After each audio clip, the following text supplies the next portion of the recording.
What's up everybody, it's Silver Seeker, and in today's video we have our second unsearched APMEX roll. Unsearched, I put in quotes. Guys, taking a look at the label, as you can see, it's a 1909 to 1958 wheat cent 50 count roll average circulation. I bought these rolls off of APMEX's website for around $5 a piece, and since I put them in with another order, I didn't have to pay shipping. Now, generally I wouldn't pay about $5 for an unsearched roll of pennies, but I thought it'd be fun to go through these and see if they actually qualify as unsearched. And that's what we're gonna do in this video right here. Now, one thing really quick, guys, in the last video that we did last week with the first of these two rolls, I found this 1931D that I actually have here under the coin scope, and I totally discarded it. I went past it. I know a 31D is a semi-key date, but for some reason it did not click in my head, and then I didn't even realize what I had done until I got some of the comments from you guys. So thank you so much for pointing out my error, and I was able to go ahead and pull this out of there. Now, what's really cool about this 31D, guys, it's a woody. Look at that, it has a wood grain looking finish to it. These are nicknamed woodies, and if you flip it over to the reverse, you can see there's complete separation in the stalks in both the left and the right. And if you look at the front, there's very little wear. There's a little bit of flatness on the cheek and on the front of the coat and above the ear. That puts this coin at around XF condition. And the beautiful thing about an XF 1931D is that it's worth about 10 to 15 bucks. So I actually did make out well in that first roll that I paid $5 for. Now, will it be the same in this one? I don't know, but that coin right there is worth what it costs for both of the rolls, so I'm really happy so far with what I've ordered. We'll see if roll number 2 has anything like that, but I tell you what, a 31D in that condition, just sitting in one of these unsearched rolls from APMEX, I'm not upset. All right, guys, well, let's go ahead and get this open. We got the full push metal silver screwdriver of destiny, and we will get it open. So both ends. And it looks like the stickers, there we go. All right, here we go, guys. Hopefully we have something really good in this one. Let's get the paper out. All right, let's get hunting. All right, guys, well, getting started with our first one, it looks like we have ourselves a 1940D. So kind of the same as we did in the last roll. We're going to go ahead and separate them 30s, 40s, 50s, and if we find anything before that, you know, as well, we got right here a 1957D and a 1937. So we have a 30s, 40s, and 50s already. Let's go ahead and give these a little bit more room. Here we go.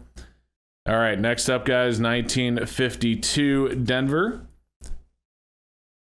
Next one up, we have a 1939, so another 30s. Next up, guys, we have a 1937, so here we go with the 30s piling up all of a sudden again. Maybe these were from a batch that had a lot of 30s in it, I don't know, but there's a 1946. Next up, we have a 1955D. Put that in the 50s. Next up, we have a 1948D.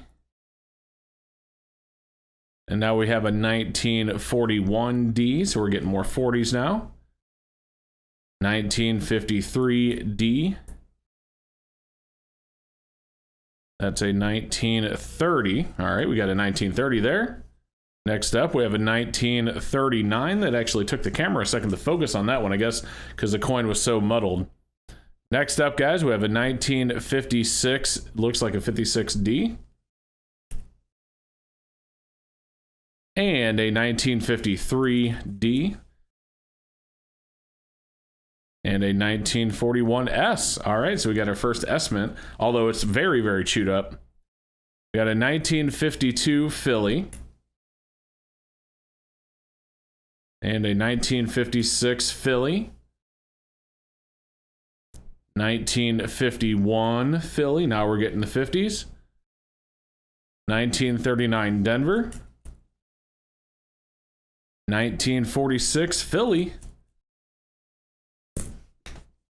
Drop that one. Here we go. 1944. 1938, so another one from the 30s. Not bad condition on that one. Not bad at all.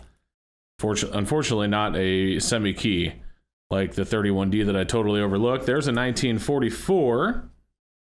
This one here, we have a 19, it looks like 46. I went ahead and grabbed my loop to double check, and yes, that is actually a 1946.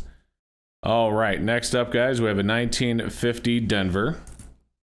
So right now, we're about even. Actually, the 30s are a little bit lighter. If you remember that first roll, the 30s were really heavy. We're about even, the 30s, 40s, and 50s. I think the 40s and 50s, there's one more 50 than 40, and then like two more 40s and 30s. But, you know, pretty evenly mixed. All right, guys, so here we go, another 1955. Now I'm going to grab my loop and check this for a DDO. Okay, well, the 55 is not a DDO, so we're going to go ahead and put that in the 50s pile. And this one right here, ooh, we got a 1929. We got to start a new pile. So we actually have a 20. We had a 20s in the last one. Whoa! 1916 S. Guys, check that out. So we have a 1916 S right there. Let's go. All right, that is definitely the earliest one and a slightly better date as well. Let's go ahead and get it over to the coin scope and take a look. That is what we have going on there, guys. So we got a 1916 S, definitely heavily circulated, but in that grade, it's probably still worth $1 or $2. We'll take it, guys. So a 1916 S. Can't get upset about that one. Let's leave the scope up in there in the bottom right corner. We will take it. So it's certainly not the 31D, but hey, you know what? Not going to get mad about that. All right, so here we go, 1937, 1939, 1940D, 1957D, 1934. Look at these piles, they're almost dead even. 1946, 1953, 1951, 1941, 1939, 1936S. Not bad. 1951D, 1944 Philly, 1958. I almost thought maybe that was a rusted 43 steel, but no, it's a 1958. All right, got 1941, 1936,